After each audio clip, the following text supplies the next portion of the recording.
जय हिंद दोस्तों, आपका बहुत बहुत स्वागत है आज की एक नई वीडियो में। देखिए, आज की वीडियो बहुत खास होने वाली है क्योंकि आज की इस वीडियो में हम फिजिक्स के मोस्ट इंपोर्टेंट क्वेश्चन डिस्कस करेंगे। जो क्वेश्चन हमारे प्रीवियस ईयर में पूछे गए क्वेश्चन हैं। आप यहाँ पे देख सकते हो कि यूपी पुलिस रेडियो ऑपरेटर में ये क्वेश्चन हमारे पूछे जाने तय हैं, क्योंकि गाइज हमने टारगेट किया है कि हम 500 क्वेश्चन फिजिक्स के बिल्कुल फिनिश करेंगे। ठीक है, तो गाइज 500 क्वेश्चन में से हमने लगभग पिछली वीडियो में 70 क्वेश्चन कंप्लीट कर लिए हैं। तो आज की वीडियो में 50 क्वेश्चन प्लस हम यहाँ पे डिस्कस करेंगे। यानी कि अगर ओवरऑल बात करें तो हम यहाँ पे लगभग आज पूरे 150 क्वेश्चन कंप्लीट कर देंगे। ठीक है, तो 150 क्वेश्चन गाइज आंकड़ा काफ़ी बड़ा है। तो आप लोग ये सारे क्वेश्चन क्या है, आराम से इनको वीडियो को देखिएगा प्रॉपर, और एक नोट्स बना करके इन क्वेश्चनों को आप याद कर लेना, क्योंकि गाइज क्वेश्चन सारे के सारे प्रीवियस ईयर में पूछे गए क्वेश्चन हैं। एको एक क्वेश्चन के नीचे डेट मेंशन है। गाइज आप लोग बिल्कुल इस से जुड़ना ना भूलें। अगर आप इस वीडियो का पीडीएफ चाहते हैं, आप चाहते हैं कि इसको आपको पीडीएफ मिल जाए, प्रोवाइड मैं आपको करा दूं, तो देखिए आप टेलीग्राम चैनल पर जाइए, जिसका लिंक आपको डिस्क्रिप्शन बॉक्स में मिल जाएगा। आप वहाँ पे जाके इसका आराम से पीडीएफ डाउनलोड कर सकते हैं। ठीक है, तो गाइस सारे के सारे जितने भी यहाँ पे क्वेश्चन मैं आपको कराने वाला हूँ, सारे के सारे क्वेश्चन मेरे प्रीवियस ईयर में क्वेश्चन यहाँ पे पूछे गए हैं। ठीक है, क्या है, प्रीवियस ईयर क्वेश्चन हैं ये सारे के सारे, आप लोग यहाँ पे याद रखिएगा। और यूपी पुलिस लेखपाल, ठीक सॉरी, यूपी पुलिस और असिस्टेंट रेडियो ऑपरेटर जो है, रेडियो ऑपरेटर, हेड ऑपरेटर, ठीक है, तो इन सब में हम क्या फिजिक्स पूछा जा रहा है, तो ये क्वेश्चन उसके लिए बहुत ज़्यादा इंपॉर्टेंट होने वाले हैं। तो चलिए अपनी वीडियो को स्टार्ट करते हैं टाइम वेस्ट बिना किए। सबसे पहले 71वां क्वेश्चन यहाँ पे देख लेते हैं। ठीक है, चलिए गाइस, सबसे पहले देखिए मैं यहाँ पे 72 वाले क्वेश्चन से स्टार्ट करूँगा। तो 72 वाला क्वेश्चन देखिए यहाँ पे क्या है, आप लोग यहाँ पे बताएंगे कि सर चुंबकीय क्षेत्र बल जो है, ठीक है, चुंबकीय क्षेत्र बल की ऐसा यूनिट क्या होती है। तो आप लोगों को मुझे यहाँ पे करेक्ट आंसर करके बताना होगा कि जो चुंबकीय क्षेत्र बल होता है उसकी यहाँ पे ऐसा यूनिट क्या होगी। ठीक है, ऐसा यूनिट उसकी क्या होती है। तो आप सभी जानते हैं कि जो चुंबकीय क्षेत्र होता है, ठीक है, चुंबकीय क्षेत्र जो बल होता है उसकी जो ऐसा यूनिट होती है गाइज, वो क्या होती है, ठीक है, वो होती है यहाँ पे देखिए टेस्ला। क्या होती है, ऑप्शन नंबर यहाँ पर हो जाता है बी वाला, Tesla is the right answer of this question. ठीक है, ऑप्शन नंबर बी। तो ऑप्शन नंबर 20 क्वेश्चन का क्या हो जाता है, बिल्कुल सही आंसर हो जाता है। ठीक है मित्रों, चलिए उसके बाद देखिए, अब देखिए क्वेश्चन कितना इंपॉर्टेंट है, यूपीएससी प्री में पूछा गया क्वेश्चन था ये। तो आप क्या उम्मीद करते हो, आपके एग्जाम में नहीं पूछा जाएगा, इससे तो हल्का ही पूछा जाएगा ना। तो आप लोग बहुत अच्छे से, मैं आपको बिल्कुल हाई लेवल के क्वेश्चन करा रहा हूँ, ये लो लेवल से हाई लेवल के। ठीक है, अगला क्वेश्चन देखिए, यहाँ पर आप लोग बताएंगे क्वेश्चन नंबर 73 में। यहाँ पे इसका सही आंसर क्या होगा कि वैद्युत क्षेत्र की तीव्रता का मात्रक क्या होता है। ठीक है, वैद्युत क्षेत्र की तीव्रता का जो मात्रक होता है वो क्या होता है। ऑप्शन ए है न्यूटन एम्पियर, न्यूटन पर कूलाम, न्यूटन पर वोल्ट पर कूलाम। आंसर क्या होगा। तो देखिए हम यहाँ पे क्वेश्चन नंबर 73 बात कर रहे हैं। तो यहाँ पर जो वैद्युत क्षेत्र की तीव्रता है, इसका जो मात्रक यहाँ पे होता है वो होता है न्यूटन पर कूलाम। क्या होता है, न्यूटन पर कूलाम इसका सही आंसर होगा, यानी कि क्वेश्चन नंबर 73 का सी ऑप्शन बिल्कुल सही आंसर हो जाता है। क्वेश्चन इतना इंपॉर्टेंट है कि ये एग्जाम में पूछा गया हमारा यूपीएससी ऑप्शनल, ठीक है, यूपीएससी प्री में, यूपीपीसीएस प्री में क्वेश्चन पूछा गया था 2006 में। तो इंपॉर्टेंट है, याद रखिएगा। अगला क्वेश्चन देखिए, चुंबकीय क्षेत्र की इकाई नहीं है, मुझे बताना है कि इसमें से चुंबकीय क्षेत्र की इकाई कौन सी नहीं हो जाती है। ठीक है, तो क्वेश्चन नंबर 74 का सही आंसर आप लोग मुझे करके बताएंगे। गॉस है, टेस्ला है, न्यूटन पर एम्पियर मीटर स्क्वायर या फिर वेबर है। तो जो चुंबकीय क्षेत्र होता है, ठीक है, देखिए चुंबकीय क्षेत्र में गॉस भी होता है, टेस्ला भी होता है, वेबर भी होता है, लेकिन जो न्यूटन एम्पियर मीटर होता है ना, न्यूटन पर एम्पियर मीटर स्क्वायर, ये इसका मात्रक नहीं होता है, इकाई नहीं होती है।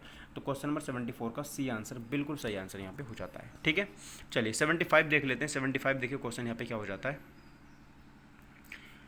एक मिनट गाइज, क्वेश्चन नंबर 74 का डी आंसर सही होगा। न्यूटन पर एम्पियर मीटर होता है, वेबर नहीं होता। ये ठीक है, ये वाला आप लोग यहाँ पे याद रखना, ये साथ तीव्रता का मात्रक होता है, चुंबकीय क्षेत्र की तीव्रता। अगला क्वेश्चन देखिए, यहाँ पर 75 में क्वेश्चन ये है कि निम्नलिखित में से किसे 1500 डिग्री सेंटीग्रेड से अधिक ताप मापन हेतु प्रयोग में लाया जाता है। तो 1500 डिग्री सेंटीग्रेड से अगर आपको अधिक ताप मापना है तो आप किसका यूज़ यहाँ पे लिख करोगे। तो मैं यहाँ पे सही आंसर हो जाता है डी वाला, पायरोमीटर। ठीक है, तो जो पायरोमीटर होता है उसका आप यहाँ पे यूज़ कर लेते हो। ठीक है, याद रखिएगा, याद रखिएगा इस क्वेश्चन का जो सही आंसर वो क्या हो जाता है, पायरोमीटर यहाँ पे हो जाता है। ठीक है, चलिए 1500 डिग्री सेंटीग्रेड मतलब पायरोमीटर में हम क्या करते हैं कि जैसे कि हमें अपने शरीर का तापमान मापना होता है तो हम किसका यूज़ कर लेते हैं, नॉर्मली थर्मामीटर का यूज़ कर लेते हैं। ठीक है, लेकिन मान लीजिए हमें एक रेडिएशन होती है, ठीक है, रेडिएशन का अगर टेम्परेचर नापना है तो हम पायरोमीटर में नापते हैं। ठीक है, चलिए सर, तो अगला देखिए क्वेश्चन नंबर 76 बात कर लेते हैं। क्वेश्चन बहुत इंपॉर्टेंट है, देखिए कितने सारे एग्जाम में पूछा गया है। यूपी एलडीए में पूछा गया है, लोअर पीसीएस में पूछा गया है। ठीक है, तो इंपॉर्टेंट है, याद रखिएगा। अगला क्वेश्चन देखिए 73 में क्वेश्चन, कि पायरोमीटर का प्रयोग किस में करते हैं, तो मैंने आपको बता ही दिया है। पायरोमीटर का जो हम यहाँ पे यूज़ करते हैं वो तापक्रम नापने में उसका यूज़ करते हैं, किसका, तापक्रम। ठीक है, तो ऑप्शन नंबर सी सही हो जाता है क्वेश्चन नंबर 76 का। उत्तराखंड पीसीएस में पूछा गया क्वेश्चन था, ये इंपॉर्टेंट है। आगे चलते हैं, देखिए क्वेश्चन नंबर 77 की। देखिए क्वेश्चन नंबर 77 क्या कह रहा है, ये कह रहा है देखिए यहाँ पे कि पायरोमीटर निम्नलिखित को मापने के लिए प्रयोग किया जाता है। तो आप सभी को पता है कि जो पायरोमीटर होता है हम उससे क्या मापते हैं, तापमान तो मापते हैं लेकिन उच्च तापमान मापते हैं। तो यानी कि क्वेश्चन नंबर 77 का ए वाला आंसर क्या हो जाता है, बिल्कुल सही हो जाता है। तो 77 का ए वाला बिल्कुल सही आंसर हो जाता है। ठीक है दोस्तों, चलिए अगला क्वेश्चन देखिए 78 का, कि पाइरहेलियोमीटर, ठीक है, पाइरहेलियोमीटर का प्रयोग निम्न में से किसे नापने के लिए किया जाता है। तो गाइज आप सभी को मैंने अभी बताया कि हम यहाँ पे सोलर रेडिएशन जो होती है, ठीक है, रेडिएशन मापने के लिए हम पाइरहेलियोमीटर का प्रयोग करते हैं। ठीक है दोस्तों, तो क्वेश्चन नंबर 78 का ए आंसर हो जाता है। यूपीपीसीएस के प्री में री एग्जाम जो हुआ था उसमें क्वेश्चन पूछा गया था 2015 में। क्वेश्चन नंबर 79 देख लेते हैं यहाँ पर, ये क्या कह रहा है। देखिए ये कह रहा है कि निम्नलिखित तापमापियों में से किसे पायरोमीटर कहा जाता है। तो गाइज जो तापमापी है मेरे सामने विकिरण तापमापी है, ताप विद्युत तापमापी है, गैस तापमापी है और द्रव तापमापी है। तो मुझे इनमें से ये बताना है कि जो पायरोमीटर है उसे क्या कहा जाता है। तो उसको हम विकिरण तापमापी कहते हैं, यानी कि क्वेश्चन नंबर 79 का ए वाला आंसर बिल्कुल सही आंसर हो जाता है। ठीक है दोस्तों, चलिए आगे चलते हैं। देखिए 80वां क्वेश्चन, 80 क्वेश्चन क्या कह रहा है। 80वां क्वेश्चन है कि महासागर में डूबी हुई वस्तुओं की स्थिति जानने के लिए निम्न में से किस यंत्र का प्रयोग किया जाता है। इंपॉर्टेंट क्वेश्चन है। अगर कोई चीज़ महासागर में डूब जाती है, समुद्र में डूब जाती है और मुझे उसकी स्थिति जाननी है तो मैं किस यंत्र का प्रयोग करूंगा। तो आप लोग याद रखिएगा ऑप्शन नंबर डी इसका सही है। हम उसको वहाँ पे क्या यूज़ करेंगे, सोनार का हम यहाँ पे यूज़ करेंगे। किसका, सोनार का हम यहाँ पे उसको यूज़ करेंगे। तो ऑप्शन नंबर डी इस क्वेश्चन का सही आंसर हो जाता है। ठीक है दोस्तों, क्वेश्चन नंबर 81 देखेंगे यहाँ पे कि यहाँ पर ये क्या कह रहा है कि सोनार अधिकांशतः प्रयोग में लाया जाता है। तो मैंने आपको बताया, देखिए डॉक्टरों द्वारा बिल्कुल भी नहीं, और अंतरिक्ष यात्रियों द्वारा बिल्कुल नहीं, और इंजीनियरों द्वारा बिल्कुल नहीं, नौ संचालकों द्वारा यहाँ पे यूज़ में इसको लाया जाता है। तो 81 का डी आंसर बिल्कुल सही आंसर हो जाता है। ठीक है दोस्तों, आगे देखिए 82 है यहाँ पर, ये कह रहा है देखो वह थर्मामीटर जो 2000 डिग्री सेंटीग्रेड मापने हेतु उपयुक्त होता है। ठीक है, जिसमें 2000 डिग्री सेंटीग्रेड तापमान हम यहाँ पे माप लेते हैं, तो वह थर्मामीटर क्या कहलाता है। तो पारे का मीटर होता है वो, पारे में तो हम थर्मामीटर बुखार नाप लेते हैं। गैस थर्मामीटर बिल्कुल भी नहीं, वाष्प दबाव थर्मामीटर बिल्कुल नहीं। तो ये सारे के सारे ऑप्शन गलत हैं, लेकिन ऑप्शन नंबर सी सही हो जाता है। पूर्ण विकिरण पायरोमीटर, यानी कि रेडिएशन जिसमें हम होती है वही, उसी से हम क्या माप, उसी में 2000 डिग्री सेंटीग्रेड तापमान मापने की क्षमता होती है। तो 82 का सी ऑप्शन बिल्कुल सही आंसर हो जाता है। ठीक है दोस्तों, चलिए आगे बढ़ते हैं यहाँ पर 83 में क्वेश्चन की तरफ। देखिए गाइस 83 में क्वेश्चन ये क्या कह रहा है, ये कह रहा है कि हम निम्नलिखित संयंत्रों में से किसका उपयोग अत्यधिक उच्च ताप को मापने में किया जाता है। तो सबसे ज़्यादा जो उच्च ताप होता है उसको मापने में हम किसका यूज़ करते हैं। तो गाइस आप सभी को मैं बता दूं, हम यहाँ पे जो पायरोमीटर होता है, ठीक है, पायरोमीटर का यूज़ किस में करते हैं, सबसे ज़्यादा ताप मापने में पायरोमीटर का उपयोग किया जाता है। ठीक है, अगला क्वेश्चन देखेंगे सर 84 में क्वेश्चन क्या कह रहा है। 84 में क्वेश्चन है यहाँ पर कि पायरोमीटर किसके मापन में प्रयोग किया जाता है। तो जो पायरोमीटर होता है आपको मैंने बताया, आर्द्रता में तो हम हाइग्रोमीटर का यूज़ करते हैं, तो ये तो गलत है। ठीक है, तो वायुमंडलीय दबाव में हम किसका यूज़ करते थे, वायुमंडलीय दबाव में हम दबाव में तो हम पास्कल का यूज़ कर लेते हैं। अगर किसी चीज़ का दाब मापना हो बार का यूज़ कर लेते हैं ना। उच्च ताप का बिल्कुल सही, उच्च ताप में हम किसका यूज़ करते हैं, पायरोमीटर का यूज़ करते हैं। ठीक है, 84 का सी। देखिए कितना इंपॉर्टेंट क्वेश्चन है, कितने सारे एग्जाम में क्वेश्चन पूछा गया है। यूपीपीसीएस के मेंस में पूछा गया है, यूपीपीसीएस के फिर मेंस में, फिर यूपीपीसीएस के प्री में, तो 3 जगह क्वेश्चन पूछा गया है। आप लोग इसको याद रखिएगा।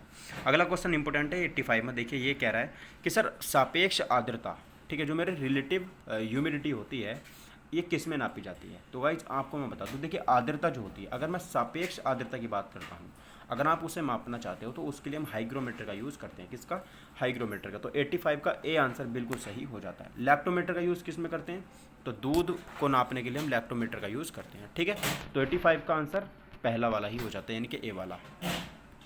86 देखेंगे। 86 देखिए क्या कह रहा है, ये कह रहा है कि सर निम्न में से कौन सा सुमेलित नहीं है। ठीक है, निम्न में से कौन सा सुमेलित नहीं है। तो गाइस मैं आपको बता दूं, देखिए अमीटर जो होता है, अमीटर से विद्युत धारा मापते हैं, तो बिल्कुल सही है। ठीक है, ये वाला बिल्कुल सही है। एनीमोमीटर से वायु की चाल को मापते हैं, अच्छा ओके, एनीमोमीटर से वायु की चाल को मापते हैं। टैक्योमीटर से हम दाबांतर को मापते हैं। पायरोमीटर से उच्च ताप को मापते हैं, ये भी सही है। तो बी या सी में से आंसर होना चाहिए। टैक्योमीटर से दाबांतर, अच्छा दाब का अंतर। एनीमोमीटर जो होता है हम वायु की चाल को मापते हैं, बिल्कुल सही। तो इसका जो सही आंसर गाइज वो सी वाला हो जाएगा, टेक्योमीटर से दाबांतर को नहीं मापा जाता, याद रखिएगा, ठीक है। तो इसका ऑप्शन नंबर सी सही हो जाएगा, याद रखिएगा। अगला क्वेश्चन देखिए 87 में, यहाँ पर मुझे यहाँ पर ये मिलान करना है, ठीक है। निम्न में से कौन सा सुमेलित नहीं है। कार्ब्यूरेटर में क्या होता है, देखिए कार्ब्यूरेटर में मैं आपको बता दूं, जो हमारे बाइक होती है ना, टू व्हीलर, उसमें कार्बोरेटर होता है। तो वो कार्बोरेटर क्या करता है, जो आंतरिक इंजन होता है ना, उसमें दहन की जो प्रक्रिया होती है, ठीक है, तो उसमें पेट्रोल भेजने का काम जो करता है वो कौन करता है, कार्बोरेटर करता है, तो सही है, ठीक है। और जो कार्डियोग्राफी होती है उसमें हम हृदय की गति को मापते हैं, ये भी सही है। और जो मैनोमीटर होता है उसमें हम दाब को मापते हैं, ये भी सही है। लेकिन जो सिस्मोग्राफ होता है ना, इसमें हम प्रस्थल की वक्रता को नहीं नापते हैं, सिस्मोग्राफ में भूकंप की तीव्रता को मापते हैं। तो ऑप्शन नंबर डी इसका सही आंसर हो जाता है, ठीक है। तो 87 का डी आंसर क्या हो जाता है, बिल्कुल सही हो जाता है। 88 देख लेते हैं सर। ये कह रहे हैं कि सर निम्नलिखित में से कौन सा एक सुमेलित नहीं है। तो मैं आपको बता दूं, देखिए अश्व शक्ति शक्ति की इकाई है, ये बिल्कुल सही है। डेसिबल ध्वनि की प्रबलता की इकाई है, ये भी सही है। समुद्री मील नौ संचालन में दूरी की इकाई है, समुद्री मील, ओके। आगे देखते हैं, पहले चौथा ऑप्शन क्या है, ठीक है। चौथा ऑप्शन है सेल्सियस ऊष्मा की इकाई है, ये गलत है भाई। सेल्सियस जो होती है वो टेम्परेचर की इकाई होती है, ताप की इकाई होती है। तो ऑप्शन नंबर डी यहाँ पर गलत हो जाता है, याद रखिएगा, ठीक है। चलिए क्वेश्चन नंबर हम यहाँ पे 89 की तरफ मूव कर लेते हैं। 89 में क्वेश्चन क्या कह रहा है, इसको देखते हैं ध्यान से। ये कह रहे हैं सर देखिए निम्न में से कौन सा यहाँ पर मुझे सुमेलित करने हैं, ये सुमेलित हम इसको कैसे करेंगे। देखिए सबसे पहले हम यहाँ पे इसका एक यहीं पे कोड बना लेते हैं। सबसे पहले इन्होंने दे रखा सर अमीटर, अमीटर से हम विद्युत धारा मापते हैं, तो यानी कि एक आएगा तो 3 आएगा, ठीक है। उसके बाद देखिए हाइग्रोमीटर जो होता है, हाइग्रोमीटर से हम आर्द्रता को मापते हैं। इसका मतलब, एक मिनट गाइस, ठीक है। तो देखिए एमीटर से जो होता है, यानी कि जो ए से हम मापेंगे वो क्या मापेंगे, तीसरा हो जाएगा विद्युत धारा। फिर यानी कि जो बी वाला है, बी वाले से हम क्या मापेंगे, तो हाइग्रोमीटर से हम चौथा वाला नाप देंगे, क्यों, सापेक्ष आर्द्रता। सी वाले से हम देखिए क्या मापेंगे, सी वाले से बैरोमीटर से हम मापते हैं दाब, तो यानी कि ऑप्शन नंबर ए। तो हमें ए बी सी के आगे 3 4 1 मिलाना है, ठीक है। 3 4 1, 3 4 1, बिल्कुल सही। ऑप्शन नंबर ए में मिल गया हमें 3 4 1, ठीक है। तो दूसरा स्प्रिंग तोला को किस में माप लेते हैं, भार में माप लेते हैं। तो पहला ही ऑप्शन यहाँ पे करेक्ट आंसर हो जाता है, ठीक है दोस्तों। चलिएगा अगला देखिए क्वेश्चन नंबर 90 देखें। ये क्या कह रहा है, ये कह रहा है कि देखिए वायुमंडलीय दाब को मापने के लिए, अब वायुमंडलीय दाब आया है और जहाँ पे दाब आ जाता है वहाँ पर या तो आपको पास्कल मिल जाएगा, ठीक है, या फिर बार मिल जाएगा। तो बैरोमीटर का सही आंसर हो जाता है ऑप्शन नंबर ए, ठीक है। चलिएगा अगले देखिए क्वेश्चन नंबर 91 देखते हैं। 91 देखिए कि वायु में नमी, ठीक है, वायु में नमी की मात्रा मापने के लिए निम्नलिखित में से कौन सा उपकरण उपयोग में लाया जाता है। तो देखिए मैं आपको बता दूं, अगर आपसे पूछ ले सापेक्ष आर्द्रता मापनी है, तो आप लोग याद रखिएगा उसका हम क्या लगा देते हैं, हाइग्रोमीटर, ठीक है। लेकिन अगर वायु में नमी की अगर बात करेगा तो हम उसमें क्या लगाएंगे, वायु की नमी मापने में भी हम हाइग्रोमीटर का प्रयोग करते हैं। तो ऑप्शन नंबर ए इसका सही आंसर हो जाता है। नमी है ना, तो नमी में तो पानी होता है और पानी मापने के लिए हम हाइग्रोमीटर का यूज़ करते हैं, ठीक है। तो ये देखो क्वेश्चन भी इंपॉर्टेंट है। हाइग्रोमीटर में क्या नापा जाता है, तो आप सभी को पता है।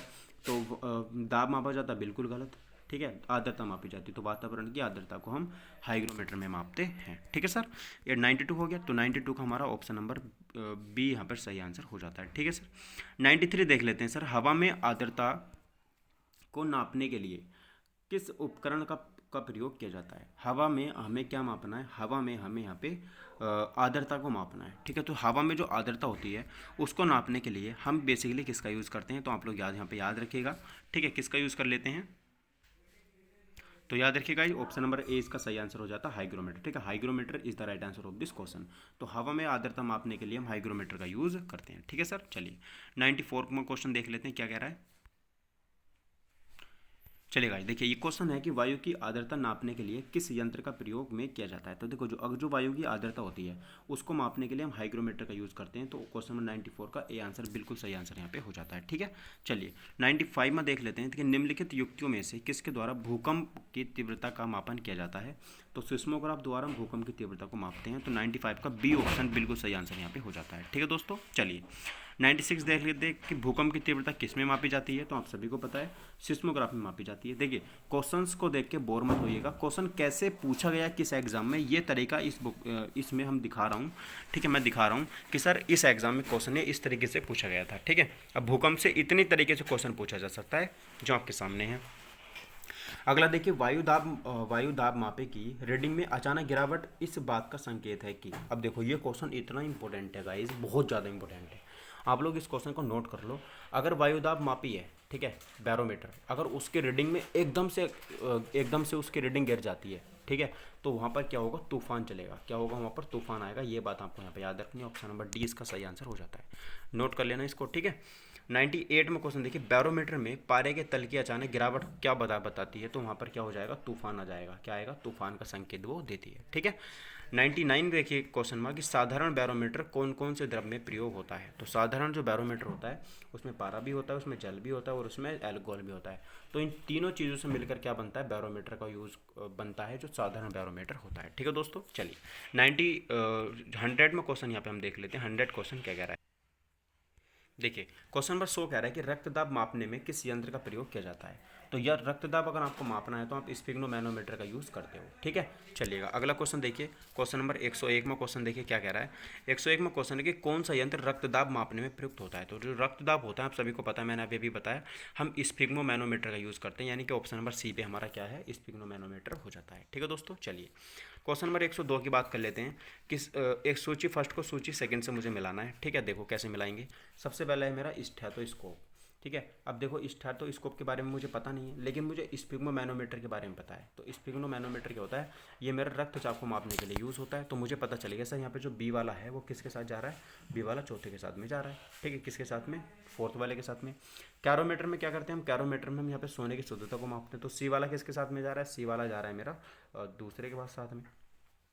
और जो लक्स मीटर होता है, लक्स मीटर से हम क्या करते हैं, लक्स मीटर से प्रकाश की तीव्रता को मापते हैं। तो ठीक है, डी वाला जा रहा है पहले के सामने। तो बी के आगे मुझे चौथा देखना है, सी के आगे दूसरा देखना है। बी के आगे चौथा और सी के आगे दूसरा। देखो बी के आगे चौथा होना चाहिए और सी के आगे दूसरा होना चाहिए।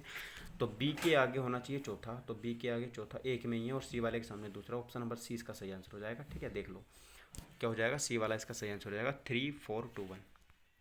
तो देखो जो स्टेथोस्कोप होता है ना, इसमें हम हृदय की ध्वनि सुनने के लिए इसका यूज़ करते हैं। जो हृदय हमारा ध्वनि करता है ना, हृदय जो हमारी आवाज़ निकालता है उसको सुनने के लिए हम किसका यूज़ करते हैं, स्टेथोस्कोप का यूज़ कर लेते हैं, ठीक है। तो याद रखिएगा। अगला क्वेश्चन देखें सर, अगला क्वेश्चन यहाँ पे क्या हो जाएगा 103 में कि द्रव क्रिस्टल प्रयुक्त होते हैं। तो जो द्रव क्रिस्टल होते हैं वो देखिए प्रदर्शन युक्तियों में भी होते हैं, कलाई की चूड़ियों में भी होते हैं, पॉकेट कैलकुलेटर में भी होते हैं। तो इसका डी आंसर बिल्कुल सही हो जाएगा। जो द्रव क्रिस्टल होते हैं वो सभी में इनमें प्रयुक्त तो होते हैं, ठीक है दोस्तों। चलिए क्वेश्चन नंबर 104 में देखिए, 104 में क्वेश्चन क्या कह रहा है, ये कह रहा है कि सर निम्न में से किसको भूकंप संबंधी जानकारी के लिए प्रयुक्त किया जाता है। तो सिस्मोग्राफ, ऑप्शन नंबर डी, ठीक है।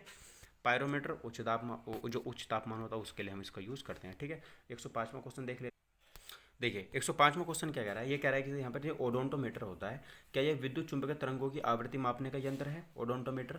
तो बिल्कुल सही, ओडोंटोमीटर जो होता है इसमें विद्युत चुंबकीय तरंगों की आवृत्ति को मापते हैं। ओडोमीटर क्या होता है, ओडोमीटर जो होता है यहाँ पर कि वाहनों के पहियों द्वारा तय की गई दूरी को मापते हैं, ठीक है। जो मेरा पहिए चलते हैं ना, यानी कि जैसे हमारी बाइक में जो मीटर लगा होता है उसको हम ओडोमीटर बोलते हैं, ठीक है। जो हमारी बाइक में मीटर लगा होता है उसको मीटर को क्या बोलते हैं, ओडोमीटर, उसको हम यहाँ पे बोल देते हैं, ठीक है। और जो विद्युत चुंबकीय तरंगें चलती हैं उसमें हम ओडोंटोमीटर लगा देते हैं, सिर्फ न लगाना आपको बीच में। ऑडियोमीटर क्या होता है, तो आप सभी को पता है, ऑडियोमीटर में हम क्या करते हैं, ध्वनि की तीव्रता को मापते हैं, ठीक है, कि जो ध्वनि है उसकी तीव्रता क्या है, तो ऑडियोमीटर में ध्वनि की तीव्रता को मापते हैं, ठीक है। उसके बाद देखिए यहाँ पे एनिवोमीटर में क्या होता है, एनिवोमीटर में हम विद्युत शक्ति को नहीं मापते हैं, याद रखिएगा, ठीक है। तो इसको ऑप्शन नंबर डी सही आंसर हो जाता है, ठीक है दोस्तों। चलिए 106वां क्वेश्चन देखिए कि ऑक्सानोमीटर का प्रयोग कहाँ पर किया जाता है। तो मैं आपको बता दूं जो ऑक्सानोमीटर होता है, ठीक है, ऑक्सानोमीटर का जो प्रयोग होता है वो वृद्धि दर को मापने में इसका प्रयोग किया जाता है, किसमें, वृद्धि दर को मापने में, ठीक है।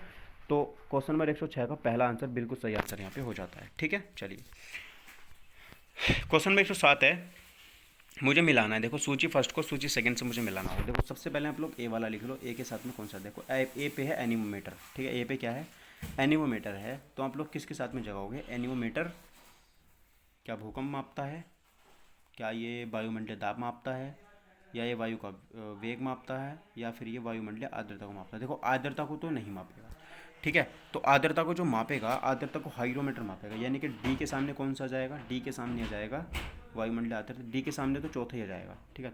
और डी के सामने चौथा कितने ऑप्शन में है, 2 ऑप्शन में है, ठीक है। और के डी के सामने आ गया चौथा, और बी के सामने आ जाएगा पहला, क्योंकि बी क्या है, बी पे सिस्मोग्राफ, पहले पे भूकंप है, तो बी के सामने पहला, ठीक है। ओके ओके, तो देखो ऑप्शन मुझे मिलेगा डी वाला, डी वाला इसका सही होगा, क्यों, क्योंकि डी वाले के सामने चौथा आ गया और बी वाले के सामने पहला आ गया, तो डी वाला आंसर क्या हो गया, बिल्कुल सही हो गया। तो इसका आंसर डी आप लोग यहाँ पे याद रखिएगा। तो 3 1 4। इसका मतलब ये हो गया सर कि पहले का तीसरा हो गया, यानी कि जो एनीमोमीटर होता है ये वायु का वेग मापता है। क्या मापता है? वायु का वेग मापता है। कौन? एनीमोमीटर। ठीक है, तो याद रखिएगा यहाँ पर इस क्वेश्चन का डी आंसर सही हो जाता है। 108 में देखेंगे सर, डॉक्टर द्वारा प्रयुक्त होने वाला स्टेथोस्कोप जिस सिद्धांत पर कार्य करता है वो कौन सा सिद्धांत है? तो गाइज वो यहाँ पर ध्वनि तरंगों का अध्यारोपण जो होता है इस सिद्धांत पर कार्य करता है, जो डॉक्टर द्वारा प्रयुक्त होता है स्टेथोस्कोप। ठीक है, तो याद रखिएगा 108 का डी आंसर बिल्कुल सही आंसर यहाँ पे हो जाता है। ठीक है मित्रों, चलिएगा अगला क्वेश्चन देख लेते हैं। 109वां क्वेश्चन क्या कह रहा है कि इनमें से रक्तदाब का जो मापक यंत्र है वो कौन सा है? तो ब्लड प्रेशर हम किससे मापते हैं? तो आप सभी को पता है स्फिग्नोमैनोमीटर से हम ब्लड प्रेशर को मापते हैं। ठीक है दोस्तों, ये हो गया मेरा देखिए 109वां क्वेश्चन। 11 क्वेश्चन और बचे हैं, आगे चलते। देखिए गाइस 110वां क्वेश्चन है कि दूध का आपेक्षिक घनत्व ज्ञात किया जाता है। तो दूध का जो घनत्व होता है उसको ज्ञात करने के लिए हम लैक्टोमीटर का यूज़ करते हैं। तो यानी कि 110 का सी आंसर यहाँ पे बिल्कुल सही आंसर हो जाता है। ठीक है, 111 देखेंगे सर, दूध के घनत्व को किसके द्वारा मापा जाता है? तो मैंने आपको बताया कि दूध के घनत्व जो था उसको लैक्टोमीटर में मापते हैं। ठीक है, चलिए अगला क्वेश्चन देखिए 112वां क्वेश्चन। ये मुझे मिलाना है। देखो इसको मिलान करते हैं। मिलान करने के लिए मुझे क्या पता होना चाहिए? लैक्टोमीटर से हम क्या करते हैं? ऑप्शन नंबर ए का क्या हो जाएगा? दूध की शुद्धता, यानी कि पहले का चौथा हो गया। अमीटर से हम क्या मापते हैं? विद्युत धारा, यानी कि दूसरे का हो गया पहला हो गया। हाइग्रोमीटर से आर्द्रता मापते हैं। तो हाइग्रोमीटर सी का कौन सा हो जाएगा? सी का हो जाएगा दूसरा। तो 412। ठीक है, 412 कोड देख लेते हैं। 412, तो option number B. Option number B में क्या है मेरा? 412 कोड यहाँ पर मिल जाता है, याद रखिएगा। ठीक है, चलिए तो देखो बी वाला यहाँ पर सही आंसर मेरा हो जाता है। 113वां देखिए, पारे का साधारणतः ताप मापी यंत्रों में उपयोग किया जाता है, क्योंकि इसकी विशेषता क्या है? बताइए, क्या इसकी विशेषता क्या है? जो पारा होता है ना, देखो पारा हम थर्मामीटर में यूज करते हैं बुखार मापने के लिए। तो इसकी विशेषता क्या है कि हम इसको यूज करते हैं? तो इसकी विशेषता ये है उच्च संचालन शक्ति। क्या है इसकी विशेषता? उच्च संचालन शक्ति इसकी विशेषता यहाँ पर हो जाती है। ठीक है, ये चलता बहुत तेज है। अगला देखिए 114वां क्वेश्चन है कि ध्वनि की तीव्रता को मापने के लिए किसका यूज करते हैं? तो ऑडियोमीटर जो होता है उसका यूज करते हैं ध्वनि की तीव्रता को मापने के लिए। ठीक है, चलिए अगला क्वेश्चन देखिए 115 में, कि इसको मुझे सुमेलित करना है। तो देखिए यहाँ पर है गाइस बैरोमीटर। तो बैरोमीटर से हम क्या मापते हैं? वायुमंडलीय दाब को माप लेते हैं, बिल्कुल दूसरे का पहला हो जाएगा। हाइग्रोमीटर से हम क्या मापते हैं?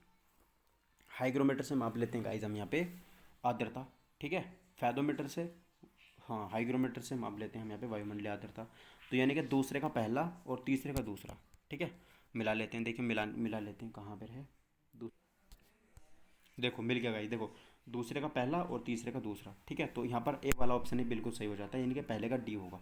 ठीक है, तो फैदोमीटर जो होता है ना, फैदोमीटर उसका यूज़ करते हैं हम समुद्र की गहराई को नापने के लिए। ठीक है, और चौथे का सी हो जाएगा। अल्टीमीटर का यूज़ किस लिए करते हैं? हम ऊंचाई नापने के लिए अल्टीमीटर का यूज़ करते हैं। ठीक है दोस्तों, चलिए अगला 116 में देखिए, समय मापक विज्ञान क्या कहलाता है? तो समय मापक जो होता है उसको हम हेरोलॉजी बोलते हैं। ठीक है, याद रखिएगा क्या बोलते हैं? होरोलॉजी उसको हम यहाँ पे बोल देते हैं, जिससे समय को मापते हैं। ठीक है, horology is the right answer of this question. 117वां क्वेश्चन देखेंगे, एक नैनोमीटर जो होता है वो किसके बराबर होता है? तो गाइस नैनो में 9 होता है।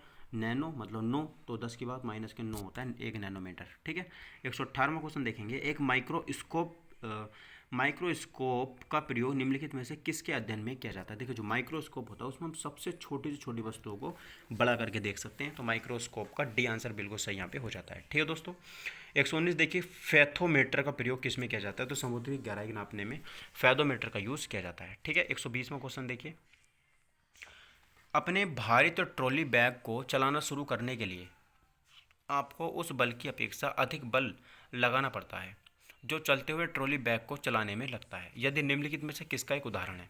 तो गाइस ये जो उदाहरण मेरा हो जाता है ये हो जाता है गाइस यहाँ पे न्यूटन का प्रथम नियम। ठीक है, क्या हो जाता है? न्यूटन का प्रथम नियम ये हो जाता है। तो गाइस देखिए ये मेरे ऑप्शन नंबर क्वेश्चन मेरे 20 क्वेश्चन 120 क्वेश्चन आज मैंने कंप्लीट कर लिए हैं।